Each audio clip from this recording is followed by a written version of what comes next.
दोस्तों आज का जो हमारा नावल है उसका नाम है फेरी क्वीन। इसे एडमंड स्पेंसर ने लिखा है और ये बहुत ही ज़बरदस्त नावल है। तो चलो अपना टाइम वेस्ट किए बगैर इसे शुरू करते हैं। तो ऊना नाम की एक शहजादी होती है जिसके किंगडम पर एक ड्रैगन हमला कर देता है और ये ड्रैगन हर रोज़ किसी ना किसी इंसान को खा जाता है। जब ऊना के किंगडम में कोई भी इस ड्रैगन का मुकाबला नहीं कर पाता तो ऊना जो साथ वाले किंगडम की शहजादी होती है ना फेरी क्वीन, वो ऊना की दोस्त होती है। तो ऊना उसके पास चली जाती है। ऊना फेरी क्वीन से जाकर मदद के लिए रिक्वेस्ट करती है। तो जो फेरी क्वीन होती है ना, इसका एक बहुत बहादुर सिपाही होता है, सोल्जर, जिसका नाम होता है रेड क्रॉस। रेड क्रॉस के पास एक तलवार होती है जिस पर खून से एक क्रॉस बना होता है और ये सबसे बहादुर सिपाही होता है, फौजी होता है फेरी क्वीन के किंगडम का। तो फेरी क्वीन जो होती है ना, रेड क्रॉस को ऊना के साथ भेज देती है और इस तरह रेड क्रॉस और ऊना जो होते हैं ये ऊना के किंगडम की तरफ चल पड़ते हैं ताकि वो ऊना के किंगडम को उस ड्रैगन से बचा सके। तो इस तरह वो जब रास्ते से जा रहे होते हैं, जंगल से गुजर रहे होते हैं, fight between red cross and beast. जब ऊना और रेड क्रॉस जा रहे होते हैं जंगल में से तो अचानक तूफान आ जाता है और तूफान आने की वजह से ऊना रेड क्रॉस से अलहदा हो जाती है और ये एक केव में पहुंच जाती है, गार में पहुंच जाती है। तो ये जो केव होती है ना, ये केव ऑफ एरर इसका नाम है, केव ऑफ एरर। और इसके अंदर एक बीस्ट रहती है। बीस्ट जो होता है ना, ये एक बड़ा सांप होता है, बड़ा सांप इसके अंदर रहता है। तो जो मतलब कि ये ऊना जो होती है ना, अब इधर रेड क्रॉस जो होता है ना, ऊना को ढूंढते ढूंढते इस ना केव में आ जाता है। तो ऊना दूर से रेड क्रॉस को इशारा करती है कि तुम चले जाओ, ये मतलब कि बीस्ट जो है ना तुझे खत्म कर देगी। तो रेड क्रॉस जो है ना हिम्मत और जुर्रत करता है, अपनी तलवार निकालता है और सामने आ जाता है उस बीस्ट के। तो वो जो बीस्ट होता है ना, वो रेड क्रॉस को ना अपनी पहुंच में ले लेता है। और पहुंच में ले लेता है, वो रेड क्रॉस को इधर उधर घुमाता है, कभी वो गौर के साथ लगता है। तो रेड क्रॉस बड़ी जुर्रत और हिम्मत के साथ अपनी तलवार निकालता है और एक ही झटके में उस बीस्ट का जो सर होता है ना उसको जुदा कर देता है।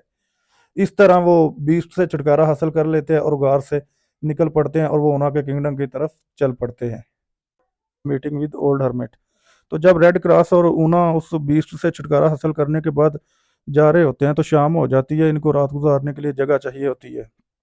तो जंगल में इनको एक बूढ़ा आदमी मिलता है जिसका नाम होता है ओल्ड हर्मिट। ये इनको अपने घर रहने के लिए ऑफर करता है। तो रेड क्रॉस और ऊना उसके साथ चले जाते हैं उसके घर। असल में ये जो ओल्ड मैन होता है ना, इसका असली नाम होता है आर्ची मैगो। ये एक जादूगर है और इसके पास दो स्पिरिट भी हैं। और इसकी जो खूबी है ना, इसकी खूबी ये है कि ये ना अपनी शक्ल तब्दील कर सकता है और इसका और जो अपने जादू से जो दो स्पिरिट है ना उनकी भी शक्ल चेंज कर सकता है।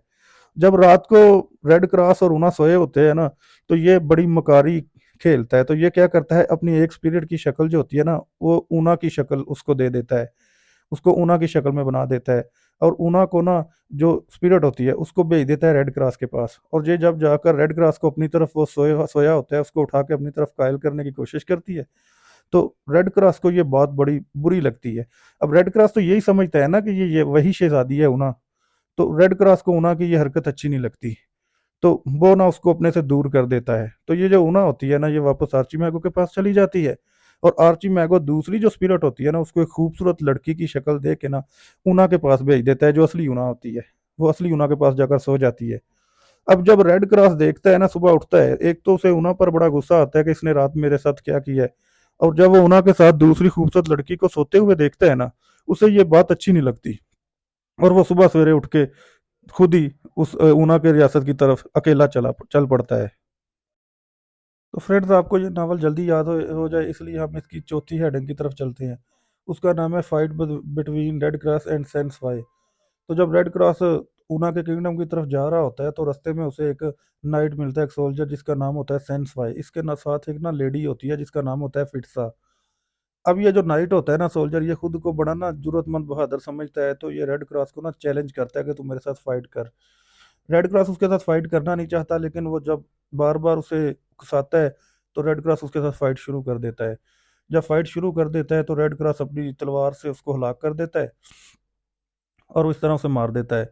अब रेड क्रॉस जब वो लेडी को देखता है ना, तो वो बड़ी प्यारी होती है, खूबसूरत होती है, तो वो उसकी तरफ अट्रैक्ट हो जाता है। तो वो उसको अपने साथ जाने को कहता है। तो वो लेडी चल पड़ती है, वो उससे कहता है कि मैं तुझे प्रोटेक्ट करूंगा, तेरी हिफाजत करूंगा। क्योंकि गर्म मौसम होता है तो उनको रेस्ट करने के लिए ना जगह चाहिए होती है। तो वो एक दरख्त के नीचे बैठ जाते हैं।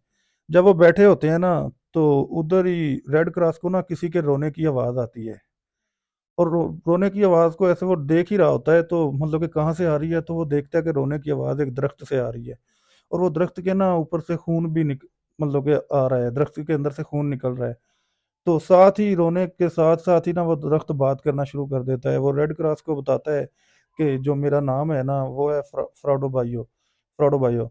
तो मेरा नाम फ्रॉडो बाइयो है और मैं एक सोल्जर था, और मुझे एक ना नाइट से मुकाबला किया था एक सोल्जर से, और मैंने उसको शिकस्त देती थी, हलाक कर दिया था। तो उस सोल्जर के साथ जो लेडी थी ना, उसका नाम था ड्यूसा, वो एक जादूगरनी थी। तो उस ड्यूसा ने ना मुझे दरख्त बना बना दिया है। ठीक है? और पहले उसने मेरी जो बीवी थी ना, लेडी मेरे साथ बीवी जो मेरी थी, फ्रेलिज़ा, उसको पहले उसने दरख्त बना दिया और मुझे अपने साथ रख लिया। और जब मैं उसकी मकारी और कनिक माइंड को, शातिर दिमाग को समझ गया, मैंने भागने की कोशिश की, तो उस ड्यूसा जादूगरनी ने मुझे भी दरख्त बना दिया। अब दोस्तों यहाँ पर हैरान होने वाली बात ये है कि अब जो रेड क्रॉस है ना, वो समझ नहीं सका। असल में ये जो रेड क्रॉस के साथ जो खूबसूरत लड़की है ना, फिरसा, यही लड़की वो ड्यूसा है, जादूगरनी। लेकिन रेड क्रॉस को समझ नहीं आती। तो इस तरह वो जब बता रहे होते हैं ना, मतलब कि इस तरह उन्होंने बना दिया है, तो रेड क्रॉस को उन पे बड़ा तरस आता है। लेकिन खैर रेड क्रॉस कर भी क्या सकता है, तो इस तरह रेड क्रॉस जो होता है ना, वो फिरसा के साथ आगे चल पड़ता है। दूसरी तरफ ऊना जब सुबह उठती है, वो देखती है कि रेड क्रॉस है ही नहीं, तो वो बड़ी परेशान हो जाती है। तो वो रेड क्रॉस को ढूंढने के लिए जंगल की तरफ चल पड़ती है। तो मतलब कि ऊना के पीछे पीछे ना, ये जो जादूगर होता है अर्ची मैगो, ये अपने आप को रेड क्रॉस की शक्ल दे देता है, और ये भी ऊना के पीछे पीछे चल पड़ता है। जब ऊना जंगल में से गुजर रही होती है ना, तो एक शेर अचानक आता है और वो उसे चाटना शुरू कर देता है। तो वो शेर जो होता है ना, उसको ऊना अच्छी लगने लग जाती है, और वो ऊना को ना प्रोटेक्ट करना शुरू कर देता है, यानी उसकी हिफाजत करना शुरू कर देता है। इस तरह शेर और ऊना आगे को चल पड़ते हैं। ऊना के पीछे पीछे आर्ची मैगो, जिसने अपने आप को रेड क्रॉस की शक्ल दी हुई है, वो चल पड़ता है। अचानक चलते चलते जंगल में से ऊना की नज़र एक लड़की पे पड़ती है, जो एक बच्ची होती है, जो बड़ा डरी होती है। तो वो दूसरी तरफ भागना शुरू कर देती है। तो ऊना और शेर जो होते हैं ना, मतलब कि वो भी उसके पीछे पीछे जाना शुरू कर देते हैं। शाम का टाइम हो जाता है, इनको रात गुजारने के लिए जगह भी चाहिए होती है। तो वो लड़की अपनी अम्मी के घर भाग जाती है। तो ऊना और शेर भी पीछे पीछे चले जाते हैं। वो लड़की और उसकी अम्मी जो है घर का दरवाज़ा बंद कर लेते हैं। तो ऊना उनको दरवाज़ा खटखटाती है कि हमें रात रहना है, तो वो दरवाज़ा नहीं खोलते। जब बाहर ऊना उनको यकीन दिलाती है कि ये शेर आपको कुछ नहीं कहेगा, तो फिर वो दरवाज़ा खोलते हैं और वो रात रहने के लिए जगह देते हैं। तो सुबह उठते ही ऊना और शेर जो होते हैं ना, वो चलते हैं मतलब रेड क्रॉस को ढूंढने के लिए। तो जैसे ही ऊना पहाड़ों में रेड क्रॉस को ढूंढ रही होती है, तो उसे ना अचानक एक पहाड़ पे ना रेड क्रॉस नजर आता है। असल में ये रेड क्रॉस नहीं होता। असल में ये वही जादूगर है आर्ची मैगो, जो ऊना के पीछे पीछे चल रहा था। तो ऊना और शेर मतलब कि उसके पास जाते हैं। अभी वो पास जाते ही हैं, तो वहां पर एक सोल्जर उन पे हमला कर देता है ना, आर्ची मैगो पे, जिसने अपने आप को रेड क्रॉस की शक्ल दी हुई है। इस सोल्जर का नाम होता है सेंसलाई। असल में यार ये सेंसफाई का भाई है। सेंसफाई वो सोल्जर था जिसको रेड क्रॉस ने स्टार्ट में हलाक कर दिया था। तो ये सेंसलाई जो है ना, ये अपने भाई की मौत का बदला लेने के लिए ना रेड क्रॉस को ढूंढ रहा था, और इसने आर्ची मैगो को रेड क्रॉस ही समझा हुआ था, क्योंकि आर्ची मैगो ने अपने आप को रेड क्रॉस की शक्ल दी हुई थी। जब ये अटैक कर देते हैं, तो वो आर्ची मैगो से बताता है कि मैं भाई रुक जा, मैं रेड क्रॉस नहीं हूँ। वो अपनी शक्ल चेंज कर लेता है और वो उसे बताता है कि मैं आर्ची मैगो जादूगर हूँ, मैंने अपने आप को रेड क्रॉस की शक्ल दी हुई है। तो इस तरह वो उसको छोड़ देता है, जो सेंसलेयर आर्ची मैगो को छोड़ देता है, और ऊना के साथ जो शेर होता है ना, उसको कदम मार देता है, और ऊना को साथ लेकर आगे को चल पड़ता है। दूसरी तरफ जो फिरसा होती है ना, वो रेड क्रॉस को अपने साथ लेकर ना अपने महल में ले जाती है, जिसका नाम होता है हाउस ऑफ प्राइड। वहाँ पर उसकी एक सर्वेंट होती है जिसका नाम होता है ल्यूसीफेरा। ल्यूसीफेरा जो होती है ना, बहुत अच्छे तरीके से इनका वेलकम करती है।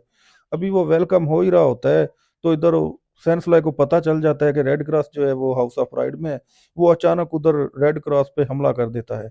तो वहाँ पर जो ल्यूसीफेरा होती है ना, वो इनको लड़ाई करने से सुबह सुबह तक रोक देती है। वो कहती है कि सुबह तक अब ना लड़ें। लेकिन थोड़ी-सी हाथापाई हो जाती है, तो जो सेंसला होता है ना, उसका हाथ थोड़ा ज़ख्मी हो जाता है। तो ल्यूसीफेरा उसे महल के दूसरे कमरे में भेज देती है, और वो वहाँ पर उसे एक सर्वेंट को भेजती है कि वो उसकी बैंडेज करे, पट्टी करे। अब ये जो सेंसलाई होता है ना, जो सेंसलाई, ये रेड क्रॉस से बदला लेना चाहता है। तो वो ना मतलब कि उस रात को ना चोरी से पिछले दरवाजे से निकलता है, और ऊना वाले रूम में जाकर ऊना के रेप करने की कोशिश करता है। तो वहाँ पर एक सोल्जर गुज़र रहा होता है नाइट, जिसका नाम होता है सैटिरेन। तो सैटिरेन आवाज़ सुनता है ऊना की, तो वो बचाने के लिए आ जाता है। इस तरह वो ऊना को बचा लेता है, और जो सैंसलाई होता है ना वो वहां से भाग जाता है। फिरसा जो होती है ना, इसने एक मॉन्स्टर रखा होता है बड़ा खतरनाक सा। तो ये ना रेड क्रॉस को ना उस मॉन्स्टर के ना रूम में ना धकेल के ना दरवाजा बंद कर देती है। वो सिर्फ ये देखना चाहती है कि दोनों में से खतरनाक कौन है। तो ये मॉन्स्टर होता है ना बड़ा खतरनाक होता है। ये रेड क्रॉस इसके साथ फाइट करता है, ये रेड क्रॉस को ना मतलब जख्मी कर देता है।